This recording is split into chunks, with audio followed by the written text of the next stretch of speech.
Hello YouTube and welcome to another video. Today you join me in the town of Odivelas, which is just outside Lisbon. It's the end station on the yellow subway line, and today we're going to take an adventure down the subway line from here in Odivelas down to Rato, which is right in the centre of Lisbon. We're going to stop off at some of the more interesting stations and see what we can find around there. We're going to start also with this random graffiti tunnel that leads down to the metro. So let's have a look at this.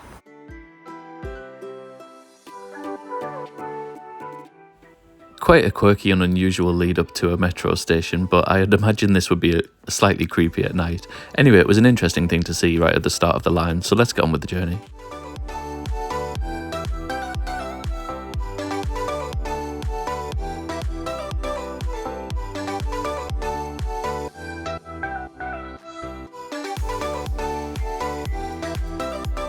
So let's grab a ticket and get this journey underway. To get a ticket, you just need to approach one of these machines, which can be operated in Portuguese and also in English. There are a number of different tickets that you can choose. I'm getting the day ticket, which is €6.45, which allows you to get on and off all the stops for an entire day. So these are really good value. And here's a look at a map showing the journey we're going to take today from the town of Odivelas at the top of the yellow line, down into the centre of Lisbon and Rato at the end of the line. Tap the ticket and in we go to the station.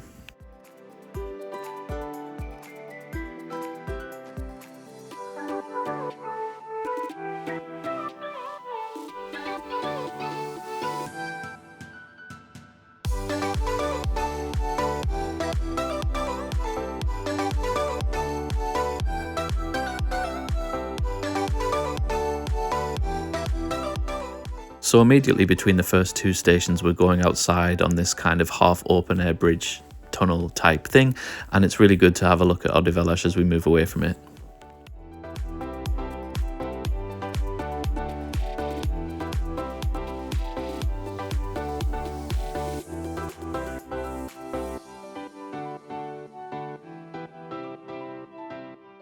We can also get a brief look at the second station on the line, Rato, as we pass through that as well. It's quite an interesting one in terms of its structure and how it's kind of a little kind of long viewing window, and it's sort of half in, half out.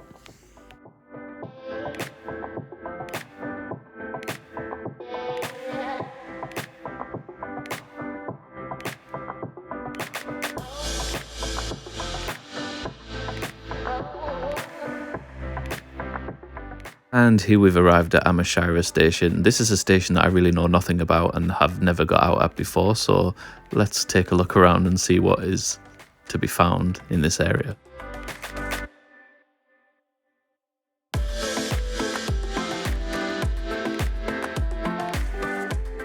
And here you can see on the map the first little bit of the journey that we did outside on that tunnel from Odivelas to Rato and then to Amachaira. So after a short walk from Amachaira subway station, I think that's how you pronounce it, lots of vowels and an X. Amachaira, I don't know. Anyway, it's a little bit ghetto. The subway station doesn't seem very busy at all. The escalator's not working, the lift's not working, and the area directly around it, not that nice. But after a couple of minutes, I've got to this gated park, which is called Jardim da Quinta de Santa Clara, and there's a lot of people walking around. It's pretty peaceful. There's a little bar, there's a nice sort of pond lake thing in the middle, and you've got also really good views back over Odivelas where we just came from on the yellow line. So I'll get some footage of this and have a look around.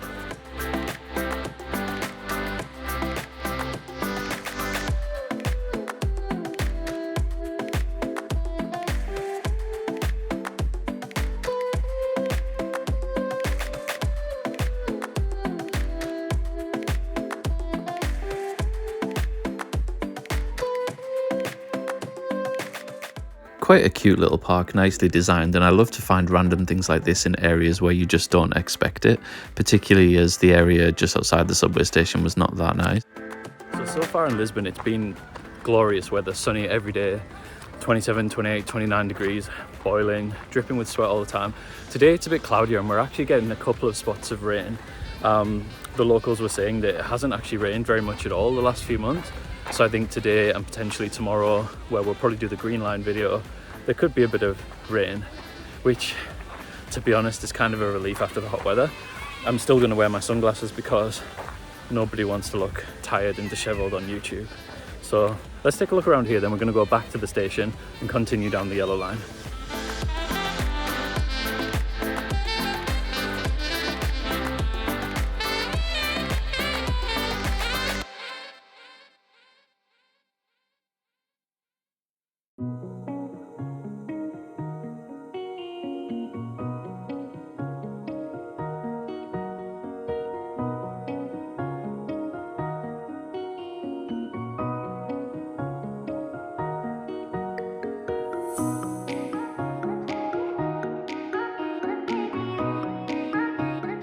On this ride, we've taken quite a big jump and missed out a few different stations in order to get further into the centre and to find things that hopefully will be a little bit more interesting.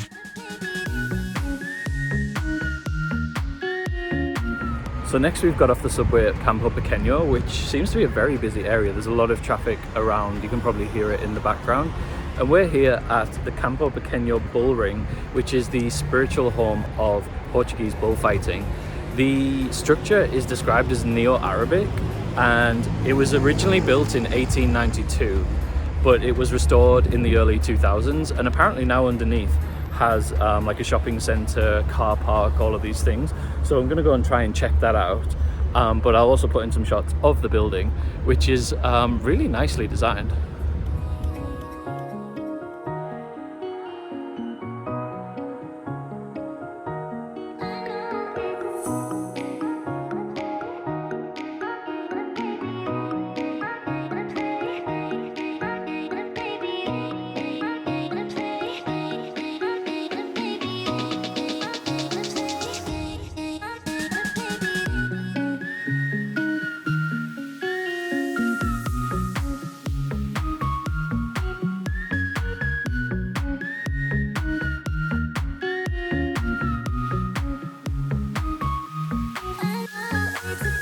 As you can see, it looks as though the building is also kind of multi-purpose, and there's some concerts going on in there. You can see a poster for Franz Ferdinand on the front of the building as well. So quite interesting.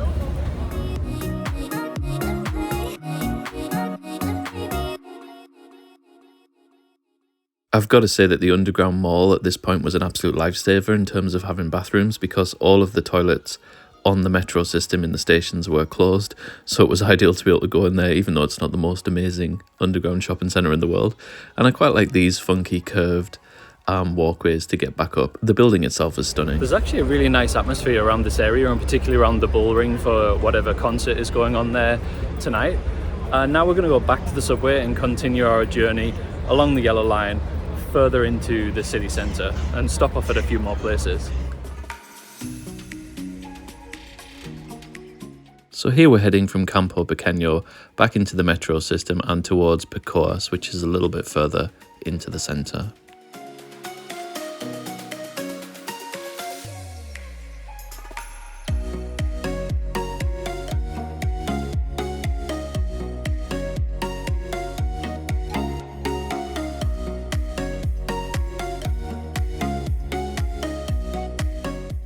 And there's some really nice artwork on the walls of Picoas station, nice bright colours.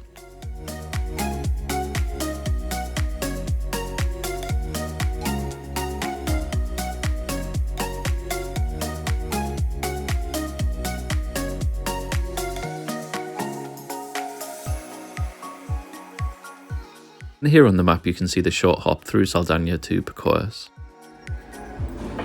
So next we've got off at Picoas station, which apparently has a rather unique entrance sign. Let's see if it does, and if not, this will not be in the video.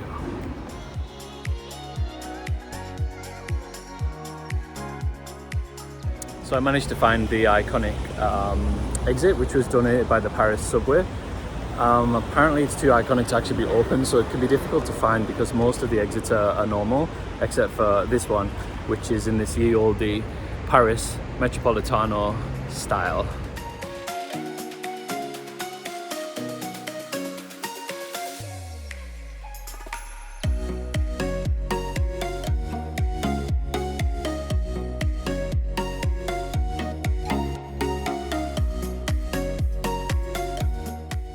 So for me, this is actually one of the most interesting things on the line. I love stuff like this where it's donated from another metro and it has this cool style, and the graffiti wall behind it really brings out the sort of randomness. It looks really out of place, but in a good way.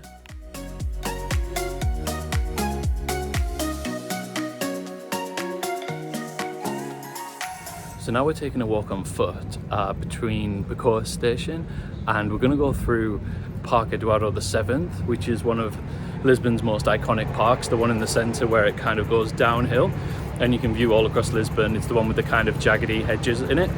So we're going to go and take a look at that, then walk down the hill through the park to the next station, which is Marques Pombal.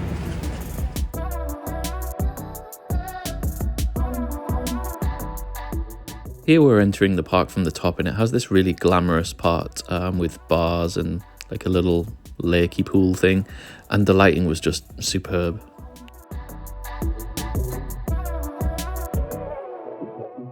And a giant Portuguese flag, because why not? We're in Portugal.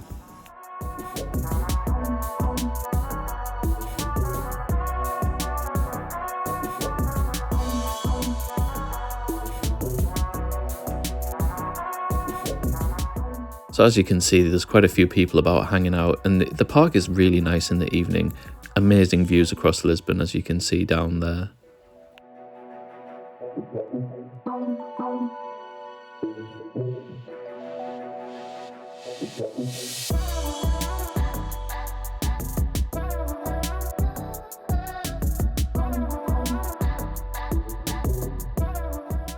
We're now walking down to one of Lisbon's biggest and loudest roundabouts, which is at Marques Pombal station at the end of Avenida de Liberdade.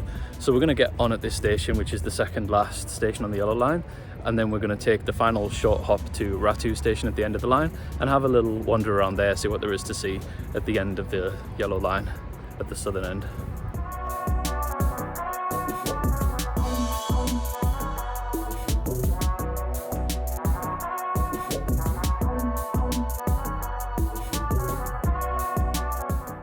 So the entrances to Marques Pombal station are located mostly around the different sides of the roundabout. Here we are heading into the station to take the last part of the journey from Marques Pombal to Rato station.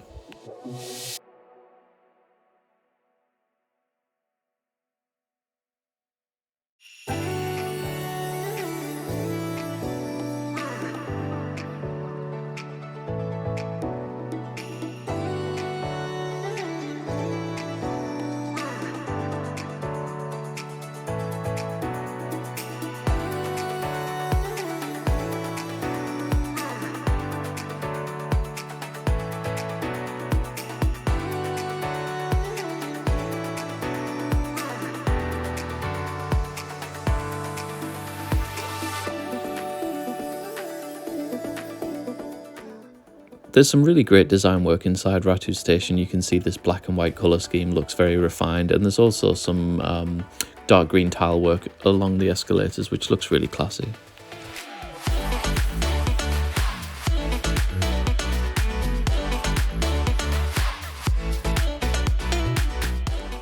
And this was definitely my motto for 2022.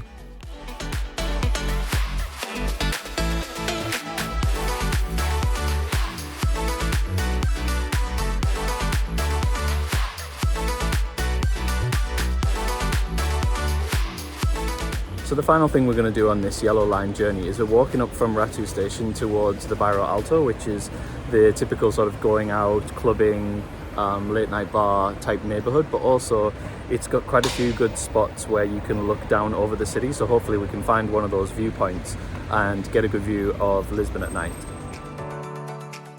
So here we are on a mission trying to find a good viewing point to finish off the video. Lisbon is such a beautiful city. Great lighting, beautiful temperature in October to walk around. This was really just a joy to walk around.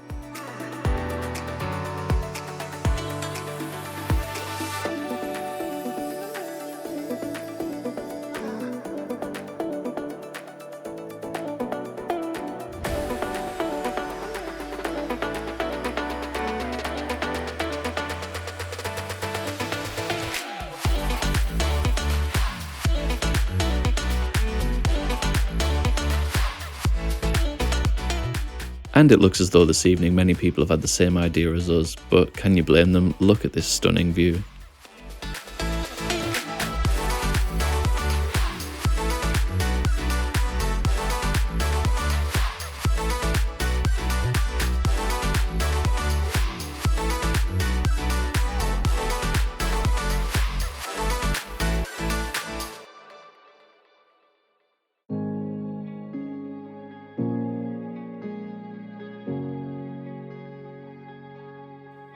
I'm stuck on repeat.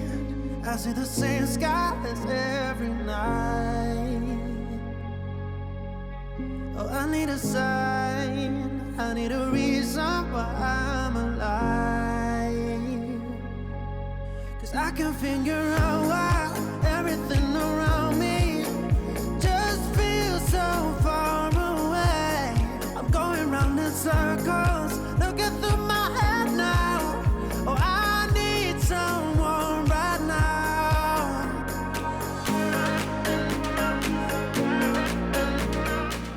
So that was the Miraduro São Pedro de Alcântara, which is an excellent viewing point over the main city centre and all across Lisbon. We were probably there a little bit late. Ideally, you would want to go there for sunset or maybe on a sunny day in the afternoon. But really, really nice vibe down there. A lot of people just sitting out, having a drink, having some food, along with the fountain, and just such a nice kind of vibe down there. Anyway, now I'm going to go ahead and get some food myself. And this is the point where we're going to leave the video for the yellow line. So if you enjoyed it, make sure to like, subscribe, leave me some comments, tell me what you liked, what you didn't like, what I pronounced terribly. Yeah, and I'll see you in the next video. Also, you should have links to red line, blue line, and then tomorrow we're going to tackle the green line and see what we can find down there.